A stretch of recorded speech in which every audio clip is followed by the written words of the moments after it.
So we're excited to be here with Pelle at the Praise Shadows Art Gallery in Brookline, Mass. Talk a little bit about your show that we have up here on the wall called Tossed. And we're just going to have a little conversation with you about your work and your trajectory and what brought us here today. So we just started talking a little bit about your trajectory and when you kind of switched gears from what the kind of work you were doing into this sort of multi-layered, multifaceted work. So can you tell us a little bit about that experience and when that started for you? Yeah, that I remember distinctly because it was 2008.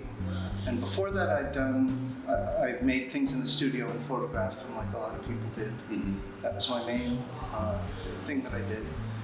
But sometime around April 2008, I was looking out my window and just wondered about the people walking by and why why can't you see everything that happened on that piece of sidewalk? Or a lot of stuff happened, and I figured I had just taken some digital classes and I did some digital photography at work for the first time. And I realized I could capture that with a camera. I could capture just the accretion of people just passing by. I was just so curious about it. Birds, whatever came by. Mm-hmm. And that's how it started. That's how the whole technique started. It started with wanting to capture long periods of time. So that continuum. Instead of, I was always frustrated in regular photography of the one instant because it was never my strength. It was just this one moment, the way a lot of photographers strength that. It's kind of a classic thing that you should be good at. And I like making things in the studio that reflects that. Like I like to picture it take a long time. I'd make something, I might paint it, I might light it or photograph it over a long period of time. So there's some things in common even before that with my attitude, which is like it should take a lot of work to do a picture, not just click. I just wasn't good at it. When you did your studio work, did you approach your pieces from different angles as well? Or is it more just a longer exposure? I took longer to make it, and I might, I have time to contemplate it, and there was no rush, so it could take me all day to set something up. Because I don't know why I thought this, but it sort of made me think about kind of like the Cubist approach to art, like seeing things from all these different angles.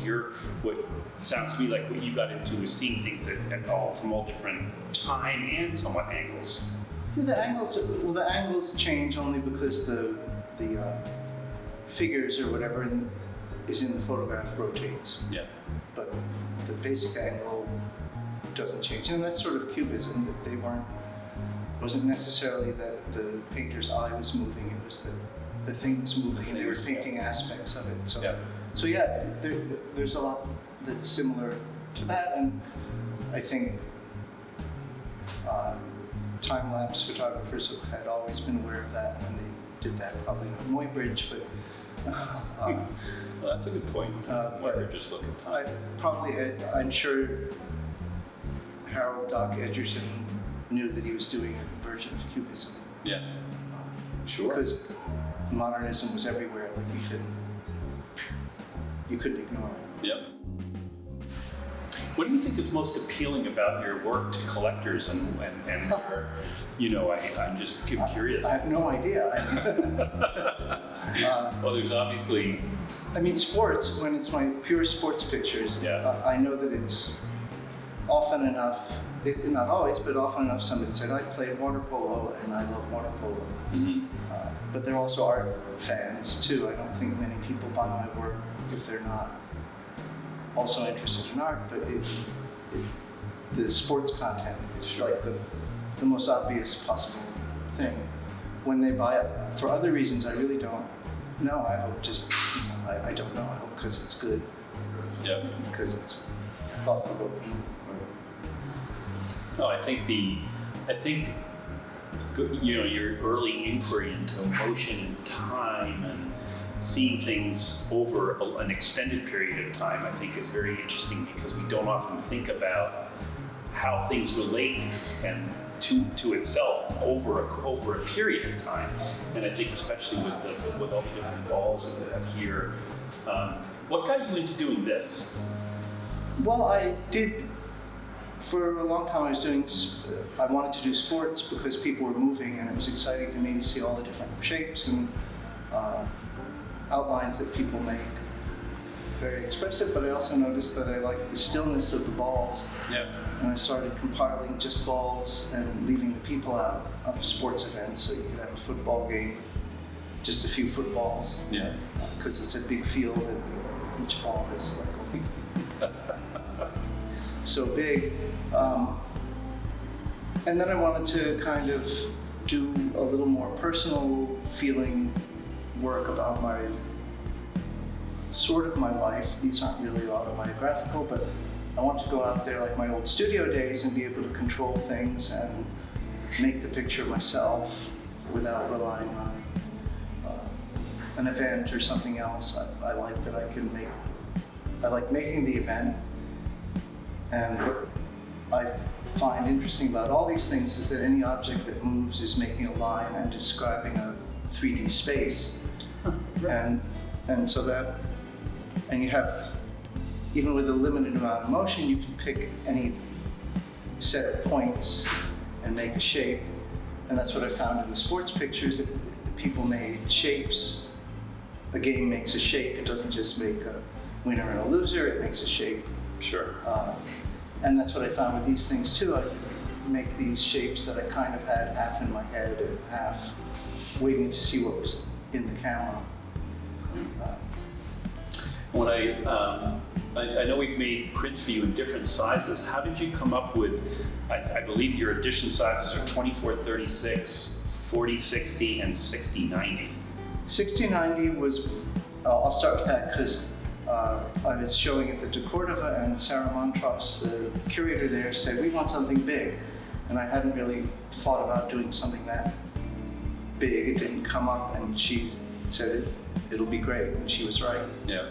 And then that was the divers image? Yeah, divers and a pole vaulting picture. The pole vaulting photo, yeah, that was wonderful. So she suggested it, and it looked, I was so happy with it that I decided to add an edition of one in the very largest size.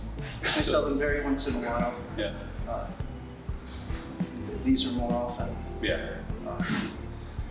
And scale to me, the prints are important to me, but I don't think I'm like a regular connoisseur kind of photographer who would look at the print and say, this should be 1/8% more magenta, and we should do this and do that. What I care about with prints is the scale, and I like it being on real paper. Yeah. And it's even an improvement over silver photography. A lot of people mourn the loss of that, but I actually like it because now I can print on artist paper, basically, matte rack paper, and I really like that. It doesn't show that much, but to me it's like, that's the really super positive physical thing of digital photography. You get to print on these beautiful matte papers. Yeah, this is one of the honeymeal papers that we printed on for you, and I think the evolution of that has really helped. The evolution and the improvement in these papers has been able to get and achieve much better than we could with the old C-print technology that we had. So I think and I like the color palette that you work with, and I think the prints render really well in that. And especially the idea of also the matte paper not reflecting light and having a sort of struggle with that issue. Yeah, well, they're usually glazed, but yeah. What I always liked about it is, like, there's some nerds who always look up close and they'll notice it's matte paper. Yeah. I don't think anybody else, these look like glossy prints the way they're framed. Yeah. But I just like that it's kind of it's the natural pairing from digital photograph, matte paper. Yep. More so than glossy that tries to look like old-fashioned silver prints, right, or C prints. Yep. And that's just my logic. It's not that I object to other people's prints when they do them differently. I don't really notice as much as you would think. I'm concerned with my own work. I think one thing I think that's interesting is I tend not to get into all the technical stuff, so we're not going to talk about equipment, but I do think it's fascinating to kind of talk a little bit about the process. And for those of you who know Photoshop, kind of like how many layers are involved in some of these files, because I find that fascinating, the amount of work. As you said, the single click of a shutter has changed for you into this sort of multiple layered creation that you're building. Yeah, I think these pictures, I bet they're about 500 to 800 mostly. And sometimes like I can't really toss more than one apple at a time because I can't hold two apples at once. I have to hold the shutter release and toss. I do all these by myself. So every apple is a layer. Probably the grass is a bunch of layers. So that's probably got the most because I couldn't ever do two at once. Yeah. And so that could be, I don't know, I'm guessing it's 500 or 600. These are some other ones with more balls, sports ones with balls. It really is one ball per layer, and there are 1,200 or 1,500 layers.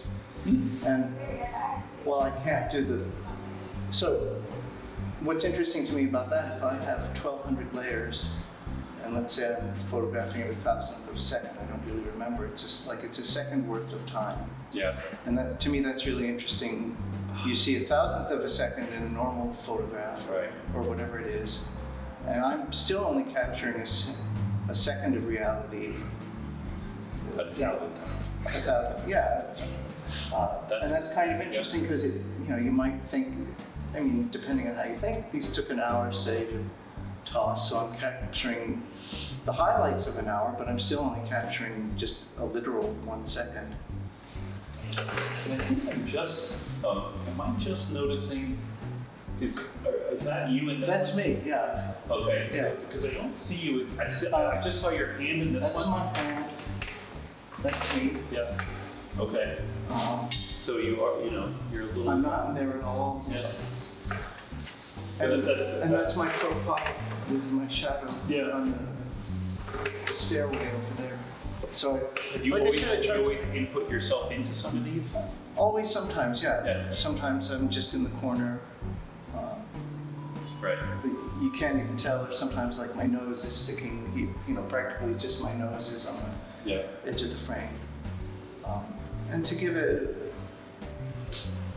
a little bit of the sense of my life, these are meant, I'm more introspective than my sports pictures would suggest. Yeah. So it's my way of like putting myself in there. And is there, I'm just curious in terms of the images that you're creating now, is there something that you are sort of working on in your mind about some object or something that you really want to incorporate that you might tell us about that you're thinking about that you haven't done yet? Yeah. I've done one or two pictures where I put colored water in bottles and squirted them up into the sky. And so if you imagine these are looking straight up instead of, these are all looking across. Yeah. Like in a normal human perspective, this is looking up at the sky Straight and up. squirting water, and I kind of plan, I want to put some objects up there too. I've done a whole series. We have one picture here that you printed for me that has jacks and little plastic figures and Oh, right. Yep. And, Inside. Yep. a couple of other things. I'm going to try this thing with colored water.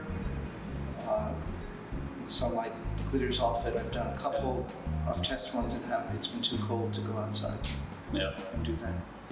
So I haven't figured it out yet, but that's the thing I'll be working on. Fun. Well, we look forward to seeing more of that, more of your work. And then I know you have a gallery talk coming up here with Sarah Montrose on Saturday the 26th, I think. 27th? 27th. Yeah. That's great. Trying to think if there are other things coming. I'm currently in a show in Los Angeles at Abigail Ogilvy's I think we Los sent, Angeles Gallery. we sent some prints out for that. Yeah. No, thank you. Absolutely. No, thank you. Yeah. No, I think that covers everything, and I want to thank you especially for doing the rush job for the Oh, you're for very APAD. welcome. Everything was late gelling for that, We all made it happen, so we appreciate so I was the work. very happy. Thanks.